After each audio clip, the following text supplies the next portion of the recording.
Hello aspirants, very warm welcome on the YouTube channel of analyst IAS. तो recently Khalistan issue की वजह से India और कनाडा के जो टाइज हैं वो सबसे नीचे या they are very significantly low. Why is the reason and what is the reason basically?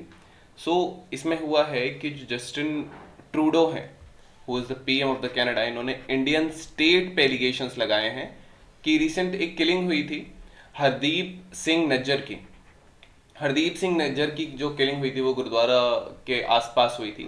And basically इन्होंने ये कहा है कि इसकी किलिंग के पीछे जो इंडियन स्टेट है, इंडियन गवर्नमेंट का इसमें इन्वॉल्वमेंट है। यूएस के हिसाब से बहुत सीरियस एलिगेशंस हैं एंड इंडियन जो स्टेट एजेंसीज हैं उनको कोऑपरेट करना चाहिए। सो नेक्स्ट थिंग इज कि अभी रिसेंटली एनआईए की मोस्ट वांटेड लिस्ट में सुखदोल सिंह का नाम आया था। सुखदोल सिंह भी खालिस्तान से रिलेटेड वांटेड थे एंड ये जो निज्जर था he was designated as a terrorist according to India. Now recently इसकी और किलिंग हुई है, who is the Sukhdool Singh, and इसकी किलिंग में माना जाता है कि लॉरेंस बिश्नोई गैंग का हाथ है। सो ये एक ओवरऑल चल रहा है जिसकी वजह से इंडिया और कनाडा के जो टाइज उन पे बहुत ज़्यादा स्ट्रेन है। इस इशू का बैकग्राउंड हम देखेंगे, रिसेंट एक्टिविटीज़ देखेंगे, इंडिया कनाडा में ऐसी कौन सी एंटी नेशनल एक्टिविटीज़ हो रही हैं एंड कैसे जो खालिस्तान का जो ये रेडिकलिज्म है ये इंडिया कनाडा रिलेशंस को इम्पैक्ट करता है। इंपॉर्टेंस क्या है दोनों स्टेट्स के रिलेशंस के बीच में, देन क्या किया जा सकता है, what can be the way forward. After that prelims and the mains practice question we will discuss. So why in news, so India Canada के रिलेशन सबसे नीचे पहुंच चुके हैं एंड एलिगेशंस हैं जो कैनेडियन लेनेंसी है कि वो खालिस्तान को सपोर्ट करते हैं।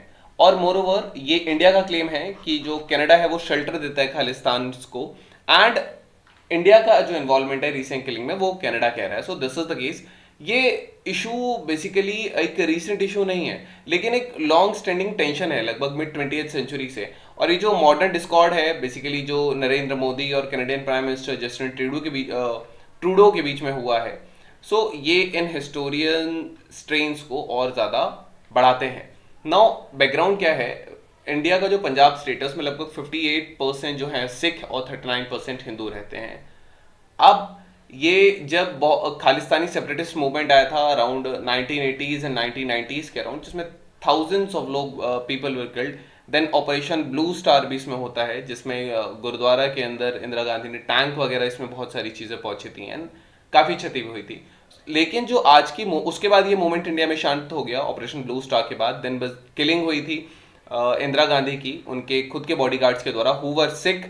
देन दिल्ली में रायट्स हुए थे, लेटर ऑन चीज़ें पंजाब स्टेट में शांत हो गई थी। लेकिन आज जो ये जो मूवमेंट है इसका जो मैक्सिमम जो एडवोकेट्स हैं या इसको जो मैक्सिमम सपोर्ट करने वाले हैं वो पंजाबी हैं जो ओवरसीज डियास्पोरा में, खासकर वो कि वो कनाडा में, क्योंकि वहां से बोलना बहुत आसान हो जाता है।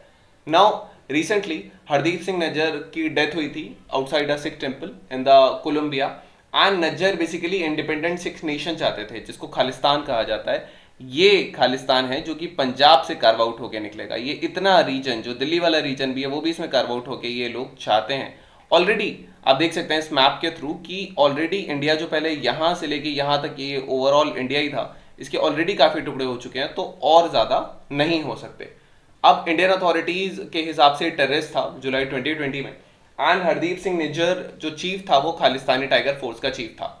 इंडिया ने जो खालिस्तानी टाइगर फोर्स है इसको एक टेररिस्ट आउटफिट घोषित किया था। सो यही सोशल मीडिया पे आ रहा है क्योंकि इंडियन इंटेलिजेंस के हिसाब से was a terrorist. So they are saying कि इसमें जो डेथ हो रही है अब्रॉड में इसमें इंडियन इंटेलिजेंस एजेंसीज जैसे कि रॉ इसमें शामिल हैं। These are just the allegations.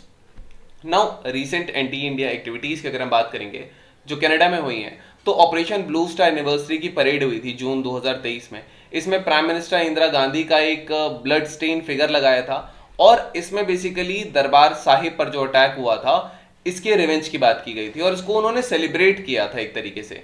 Then pro Khalistan referendum 2022 में एक सिक्स फॉर जस्टिस एक प्रो खालिस्तान ऑर्गेनाइजेशन है जिसने एक सो कॉल्ड रेफरेंडम खालिस्तान पर इन्होंने कंडक्ट किया था और बहुत सिग्निफिकेंट सपोर्ट जुटाया था। देन सान सवेरा मैगजीन 2002 में एक Toronto based Punjabi language weekly है जो सान सवेरा है, इसमें इंदिरा गांधी की जो डेथ एनिवर्सरी है इसको इन्होंने बेसिकली ग्रीट किया था और उनके मर्डर को बेसिकली ग्लोरीफाई किया था जो उन लोगों को जो रिस्पॉन्सिबल थे उनकी किलिंग्स के लिए।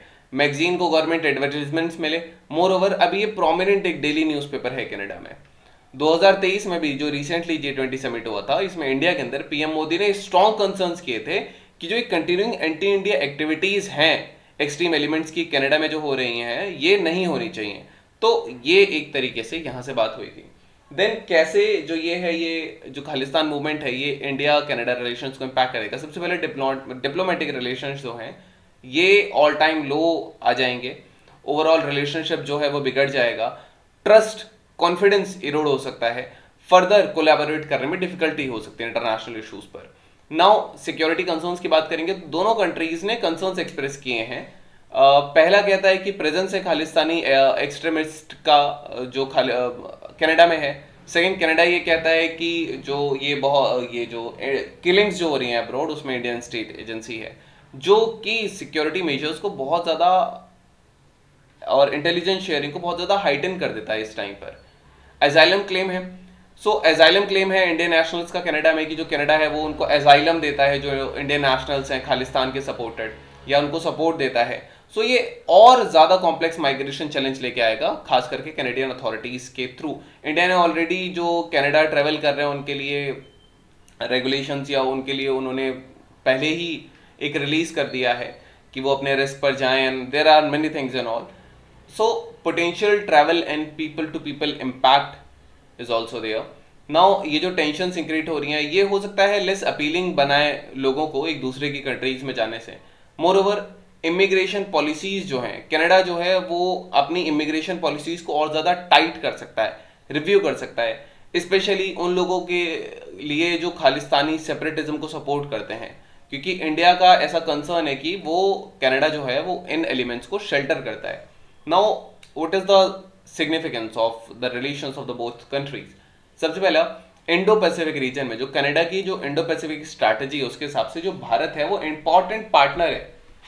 इन्होंने कहा था कि जो चाइना है वो that is an increasingly disruptive global power, and India को रेफर करते हुए कहा था कि that India is a very critical power, कि हम ट्रेडिशन शेयर करते हैं डेमोक्रेसी के, प्लूरलिज्म के एंड ऑल। ट्रेड कॉमर्स की बात करें तो जो भारत है वो कनाडा का 10th लार्जेस्ट ट्रेडिंग पार्टनर है। बायलैटरल ट्रेड दोनों कंट्रीज में लगभग $5 बिलियन पहुंचा था। 400 से ज्यादा कैनेडियन कंपनीज जो हैं वो इंडिया में हैं, जबकि 1000 से ज्यादा कंपनी जो हैं वो इंडियन मार्केट में अपना बिजनेस चला रहे हैं। कैनेडियन पेंशन फंड जो है उसने प्लेज किया लगभग $55 बिलियन इन्वेस्टमेंट्स में 2014 से 2020 के बीच में, जो इंडिया में होगा। देन कनाडा और इंडिया एक साथ वर्क भी कर रहे हैं, comprehensive economic partnership agreement and foreign investment promotion and protection agreement which is FIPA. Then development corporation is Canada ने लगभग $24 मिलियन इन्वेस्ट किए 2018 से 2019 के बीच 75 प्रोजेक्ट को सपोर्ट करने के लिए। उसकी non profit organisation which is the grand challenges Canada.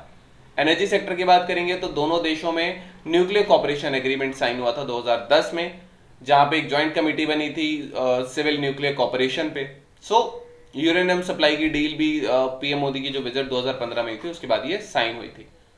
Space sector में बात करें तो जो इसरो है और कैनेडियन स्पेस एजेंसी है, इन्होंने मोमेंटम ऑफ अंडरस्टैंडिंग्स जो हैं ये इन्होंने बेसिकली साइन किए हैं आउटर स्पेस के यूटिलाइजेशन और एक्सप्लोरेशन पे। देन एंट्रिक्स जो है, जो कि इसरो का एक कमर्शियल आर्म है, ये इससे भी बहुत ज़्यादा कैनेडियन सैटेलाइट जो हैं वो लॉन्च हुई हैं। Now we have a prelims practice question. Way forward हो सकता है, बायलैटरल टॉक्स की जा सकती हैं, and there can be many things. Prelims practice question is, read the following statements carefully.